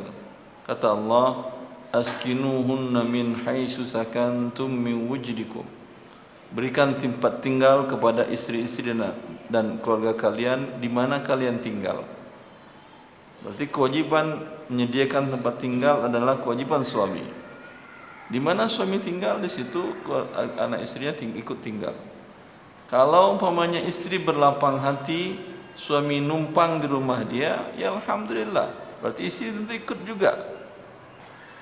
Kalau suami umpamanya mempunyai rumah lain, wajib istri pindah dari rumah itu ke rumah suaminya. Ya, paham ini? Lalu rumah istri dia apain? Disewakanlah atau dijual atau dikontrakan. Jelas? Sekarang suami tidak punya rumah, dia yang numpang di rumah istri, seperti saya katakan tadi. Berarti kalau dia tidak mampu membeli, sewa mampu. Bayar sewa ke istri antum. Kok Masya Allah. Perkirakan berapa harganya sewanya, ya. Potong dari gaji Anda anak istri, berarti juga Anda bayarkan sewanya. Bukan untuk Anda doang yang nyewa, yang lain enggak nyewa ya.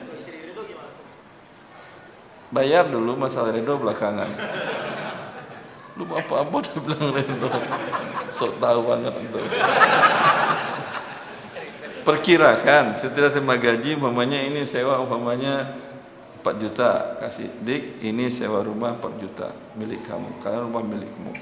Lalu dikatakan, kita masa berhitung bang? Saya nggak hitung, tapi saya memberikan kewajiban saya. Ya udah, buat abang 500.000, saya 3,5. Ya alhamdulillah. Berarti dia redo cuma 500.000, bukan 4 jutanya. Main redo, main redo aja untuk 4 juta gede itu, akhi.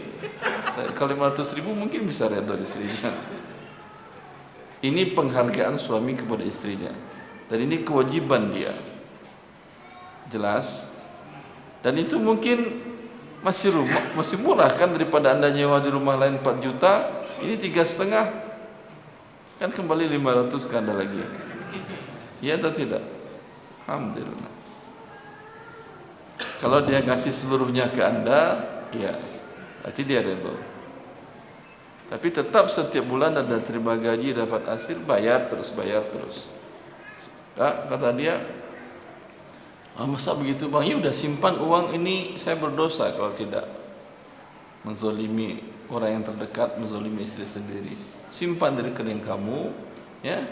Suatu saat terkumpul uang sekian, kamu ingin berusaha, ingin beli rumah lagi, atau ingin menghibahkan, atau ingin berwakaf, alhamdulillah. Ya, atau suatu saat saya ingin membuka usaha yang baru, atau ingin investasi di bidang yang baru, bisa. Itu kamu serahkan sebagai modal usaha saya, kamu sekarang sebagai investor, saya pengelola. Jelas? Alhamdulillah. Assalamualaikum warahmatullahi wabarakatuh. Assalamualaikum warahmatullahi wabarakatuh. Hayakumullah. Yang Anda tanyakan, seandainya ada ustadz ajar ngaji di keluarga yang masih riba, gimana dia menerima honornya itu halal kan?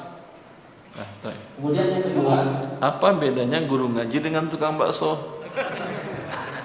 Yang kedua ya, masa guru ngaji halal, tukang bakso haram terima uangnya? Sama-sama tidak halal. Ya, apakah kemudian guru ngaji tadi berhenti ngajar? Tidak. Terus ngajar, jangan terima uangnya. Kalau dia maksa, terima, berikan kepada fakir miskin. Ternyata gurunya fakir miskin, ya udah ambil. Yang kedua bukan berarti tidak. Saya alhamdulillah diundang di beberapa, sejak dahulu ada di bank konvensional minta kajian segala macam. Saya sampaikan bahwa kerja kalian haram, riba. Setelah itu mereka juga ngasih amplop. Ya. Dampak dari ceramah tadi ada di beberapa bank riba tadi, ada yang resign beberapa orang, bahkan ada yang resignnya jumlahnya besar sampai kajian dihentikan oleh HRD-nya. Itu nanti kosong kantor kita kalau Ustaz itu masih ngisi kajian. Yang amplopnya saya terima, saya berikan kepada yang mustahiknya, para fakir miskin atau orang yang membutuhkan. Daripada uangnya dipegang di bank ribanya, mending para fakir miskin yang lain. Karena alhamdulillah Allah memberikan kecukupan rezeki kepada saya dan keluarga dari yang halal. Kedua, ya. Sebagaimana kita tahu bahwa sembelihan yang tidak sesuai dengan menyebut Allah itu haram. Kemudian bagaimana menyikapinya ayam-ayam potong yang di pasar? Apakah semua tukang potong bilang ke Anda saya nggak pernah baca Bismillah? Ana pernah beberapa kali sering jual ke tempat ayam itu kandang. Yang tukang potong itu diam aja. Potong lempar gitu. Bahkan mungkin sholat itu enggak ya. Gimana untuk menyikapinya? Itu menyikapinya, ambil sini saya potong Bismillah. Udah. Kalau yang di pasar sudah dipotong dia. Tanya ke dia, ini siapa yang motong? Anda, bapak saya, kata dia. Baca Bismillah nggak tadi? Enggak, yaudah jangan beli. Susah banget. Jelas? Kalau enggak ingin, mana saya membeli ayam ini yang hidup lah ya, yang hidup. Dah.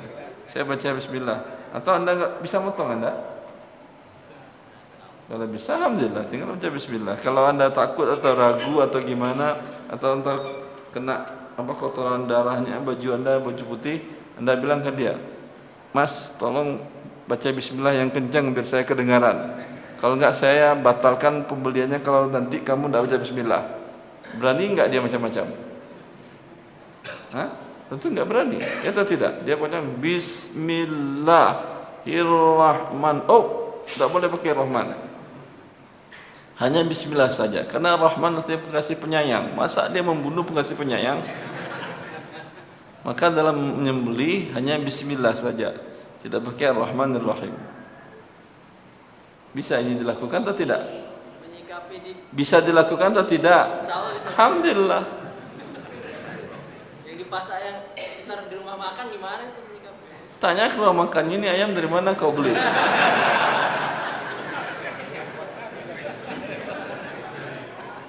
Yang bikin repot kan antum. Hukum asalnya, kalau Anda hidup di negara muslim, ada hewan sembelihan, hukum asalnya adalah halal. Kecuali Anda tahu, Mas tadi baca Bismillah enggak, kata. Yang ini saya enggak mau beli, enggak mau saya makan. Itu iya. Paham? Sama dengan kasus tadi, apakah hukum asalnya semua kaum muslimin di Indonesia ini tukang bank riba? Hah? Tidak. Berarti apakah perlu Anda tanya perorangan mereka setiap belanja? Ada yang belanja beli bakso. Bang kerja di mana bang? Di Diknas. Alhamdulillah. Ya, Bapak tadi nggak pernah korupsi kan? Oh, saya kan muslim yang baik. Ya, ini mau belanja atau jadi investigasi? Jadi pemeriksa di KPK ini atau dia tukang bakso tapi pekerjaannya banyak banget. Sama dengan itu. Jelas. Assalamualaikum Ustaz. Assalamualaikum. Dari tadi Ustaz. Ya semua. Saya tulis, Ya Ibu silakan. kepala sekolah, perangkat, pemilik juga. Sebentar. TK. Ya. Ibu kepala sekolah, Perangkat pemilik TK. TK.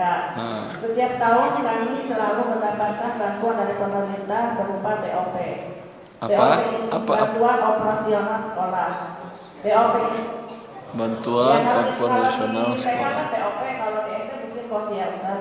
Ya. Nah BOP ini ditransfer ke bank konvensional yang sudah ditentukan oleh pemerintah. Biasanya bank Pemda setempat kan ya? BJB biasanya ya. BJB. Ya karena Anda di Jawa Barat itu BJB. Ya. Kalau Nah kami pihak sekolah tidak bisa menolak karena pertama memang kami butuh untuk operasional sekolah. Yang kedua, kalau kami menolak, kami harus membuat surat pernyataan penolakan. Kami dari pihak lembaga betul-betul membutuhkan karena SPP yang dipungut ke anak-anak tidak besar, Ustaz, hanya untuk gaji guru.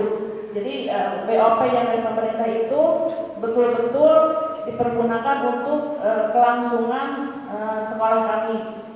Satu itu. Yang kedua Ustaz, BOP itu sudah ditentukan penggunaannya.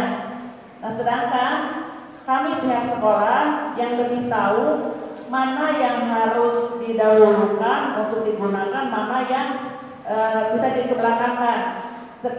Akhirnya kita tidak mengikuti perintah dari pemerintah itu. Misalnya pemerintah kita harus membeli buku paket karena kita butuhnya untuk pembangunan, kita gunakan untuk pembangunan. Itu aja Ustaz. Jadi 2 pertanyaan. Terima kasih. Assalamualaikum warahmatullahi wabarakatuh. Nyambung Pak Ustaz biar sekalian. Tapi masalahnya berbeda.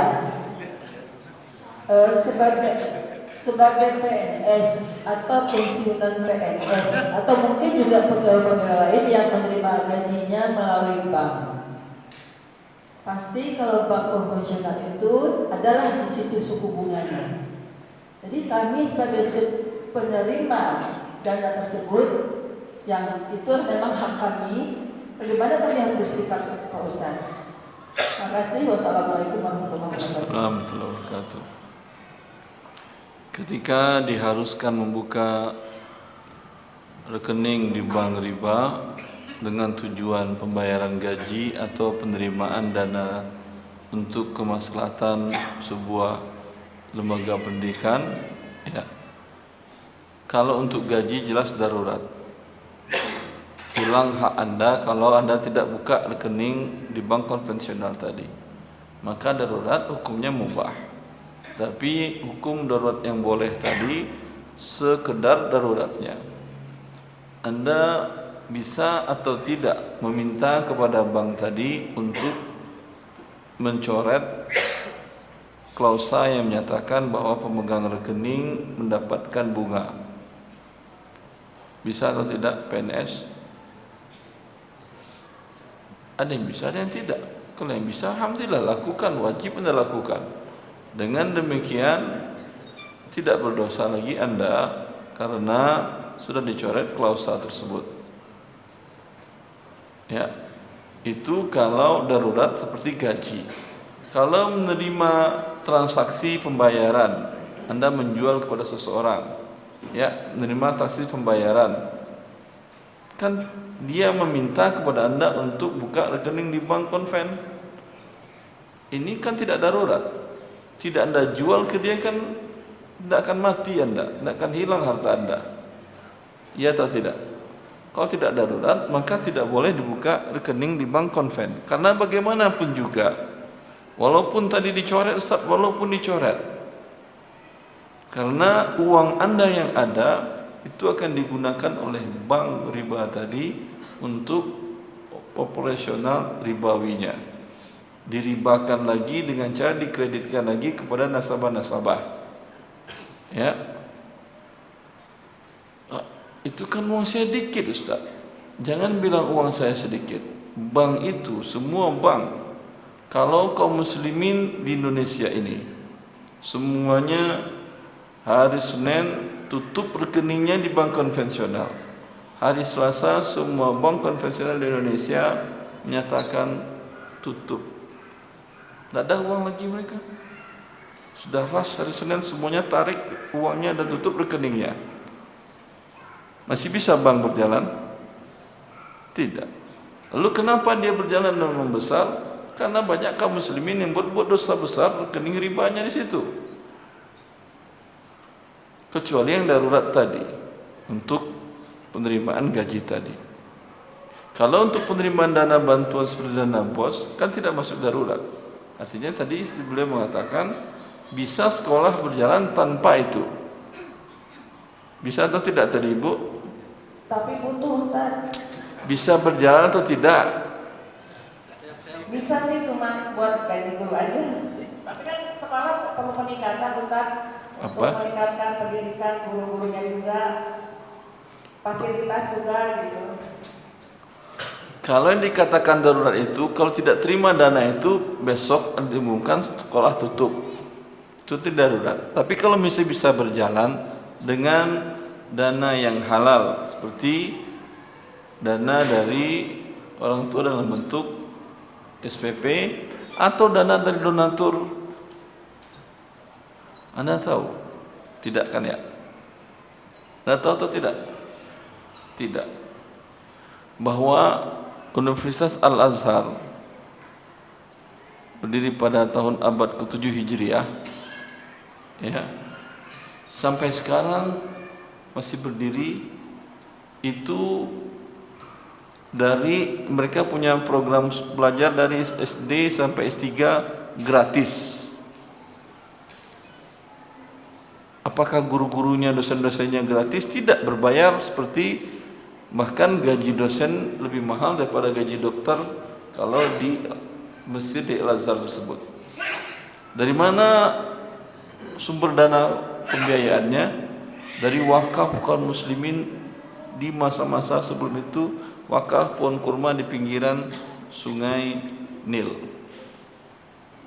Bahkan pernah di masa negara Mesir modern, negara ketika defisit anggarannya mereka pinjam dana wakaf Universitas Al-Azhar tersebut. Ya, dan di sana kuliah dari S1 sampai S3 gratis. Tidak berbayar. Bisa. Bisa. Ya. Hidupkanlah hal seperti ini. Wakaf mungkin tidak mesti wakafnya di sini. Mungkin ada di antara jamaah atau orang tua oleh murid, dia punya tanah di Sukabumi, ya, sudah lama mungkin terima dari orang tuanya, nggak ada yang ngelola, nggak ada segala macam. Udah saya wakafkan dia untuk TK. Udah, Anda TK terima sebagai wakaf, tanam di sana tanaman-tanaman tua yang bisa menghasilkan, ya, atau disewakan. Uangnya ini bisa membantu operasional sekolah. Saya beberapa waktu lalu diundang ke Telkom University di Bandung. Mereka ingin membicarakan konsep wakaf pendidikan tadi. Saya katakan hal ini bukan baru. Sudah lama kaum muslimin, dan sekarang universitas-universitas di Eropa pun di Amerika ingin melakukan hal yang sama. Membuat biaya pendidikan tadi gratis bagi para rakyatnya dengan dan tidak membebani negara dengan dana wakaf tadi. Jelas Ibu? Wallahu a'lam. Doain aja Ustaz. Allah yasir. Semoga Allah.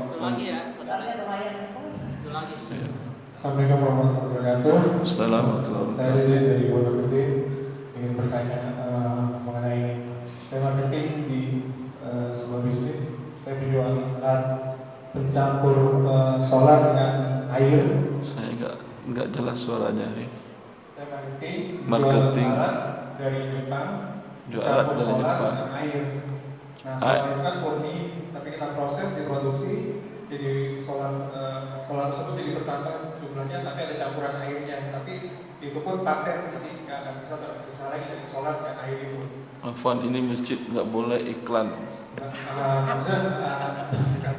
Maksudnya hukumnya bagaimana, Ustaz? Kita menjual solar itu dari proses tersebut kan sebenarnya oplosan gitu, tapi untuk hasilnya pun insya Allah lebih baik daripada Anda jual solar bercampur air gitu. kita jual alatnya, mesinnya, pencapaian tersebut. Mengolah. Anda menjual alat merubah solar jadi mesin, jadi solar menjadi apa? Solar dengan air menjadi solar. Menjadi solar, dia tambah air menjadi solar. Alat itu yang Anda jual. Dan ini alat bermanfaat. Tidak ada mudaratnya. Kan Anda biasanya untuk sebuah alat itu ada sertifikasi aman segala macamnya, ada kan ya? Bacalah apa nama ISO namanya. Kalau ada hal seperti itu, hukum asalnya boleh, suatu bermanfaat, hukum asalnya boleh. Ya. Sama juga Anda jual air dari air tidak layak minum berubah menjadi layak minum dengan alat tadi. Boleh enggak? Boleh, alhamdulillah. Allah barik. Assalamualaikum Ustaz. Assalamualaikum warahmatullahi. Saya memiliki hutang rumah KPR di bank konvensional. Ulangi Ibu.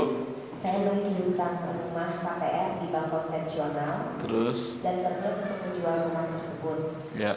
Nah, selama dalam proses penjualan sebelum rumah itu laku dijual, kita kan harus tetap membayar cicilan KPR-nya. Dan di bank kita tidak bisa menanyakan untuk membayar pokoknya saja tanpa membayar bunganya. Nah, bagaimana sebaiknya Ustaz? Apakah cicilan harus tetap dibayar? Kalau enggak kan kita ada denda juga dari bank. Nah, apa hukumnya Ustaz? Kita harus tetap bayar bunganya apa gimana? Pertama, bertobat kepada Allah SWT. Ya, bahwa Allah telah mengharamkan riba dan Anda telah melakukannya. Ini berarti sebuah tindakan durhaka menentang Allah. Maka taubat kepada Allah, minta ampunan. Dan konsekuensi dari bertobat tadi adalah berhenti dari berbuat riba. Kalau masih mencicil berarti belum berhenti dari riba. Bagaimana berhenti dari ribanya? Tentu tutup cicilan tadi. Bagaimana cara mentutupnya? Tentu dibayar. Bayar berapa yang dibayar? Sebesar pokok yang Anda pinjam. Yang Anda pinjam umpamanya 300 juta, 300 juta yang dibayar. Nah itu Ustaz, karena untuk membayar saya itu untuk membayar pokoknya kita belum ada. Berarti belum bertobat. Makanya kita mau jual Ustaz. Ya jual lah. Berarti ini dalam menuju pertobatan. Iya. Nah proses menjual itu karena belum terjual kan kita harus tetap membayar cicilannya. Itu Ustaz. Kita harus gimana Ustaz? Teruskan aja. Itu kan ada haknya dia di situ. Apakah pokoknya sudah lunas atau belum oleh Anda? Belum Ustaz. Kalau belum, kewajiban Anda masih ada ke dia. Tidak Anda bayar, berdosa Anda. Oke Ustaz. Terima kasih Ustaz. Allah barik fiik.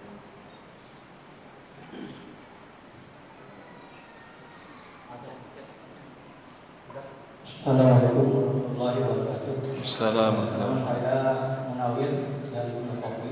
Iya. Saya menanyakan masalah saya punya teman pegawai pajak sudah 20 tahun bekerja di pajak DKI.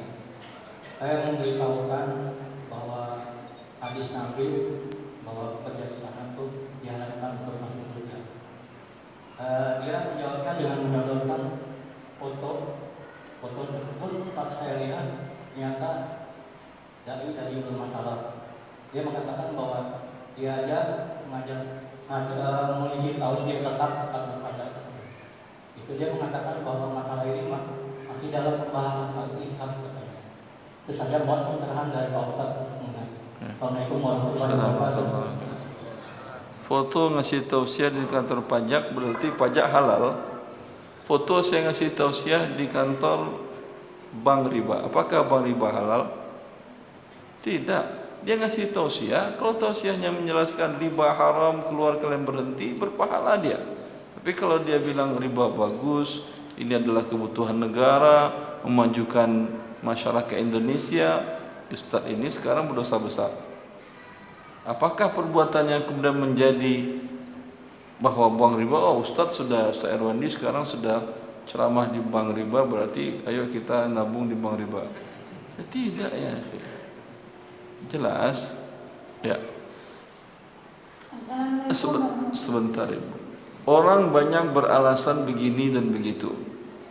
Beberapa kali bahkan ada kepala kantor pajak satu provinsi di Jabodetabek.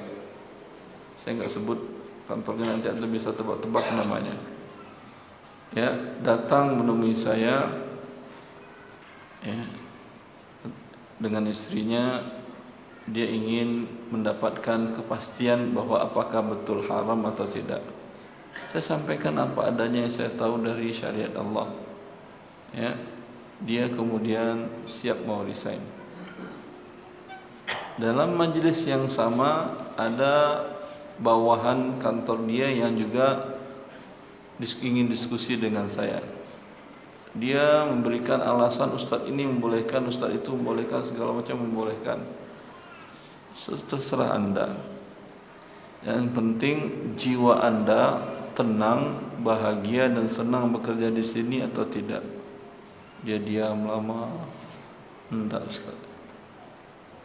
Walaupun semua orang berfatwa, tapi jiwa Anda tidak tenang, ketahuilah ini sebuah dosa. Adapun pikiran Anda hanya untuk mencari pembenaran. Iya Ustaz, saya datang ke sini juga berharap antum membolehkannya. Walaupun saya bolehkan sesuatu yang dosa, tetap akan menyebabkan diri Anda tidak akan bahagia. Allah Maha Kuasa menciptakan dalam jiwa kita, dalam hati kita chips. Bila Anda berbuat dosa, chips itu bermasalah dia. Ya. Walaupun orang menghalalkan, itu yang kata Rasulullah, bahwa dosa sesuatu yang mengganggu dalam batinmu. Sekalipun orang menfatwakan, sekalipun manusia menfatwakan halal. Karena semua manusia kan ada bisikan iblisnya. Bagaimana berkilah, berdalih, seolah-olah itu menjadi suatu hal yang halal. Tanyakan ke jiwa sendiri. Ya, waktu sudah lewat 2 menit. Semoga yang kita sampaikan ini bermanfaat. Subhanakallah wa bihamdika asyhadu an la ilaha illa anta. Assalamualaikum warahmatullahi wabarakatuh.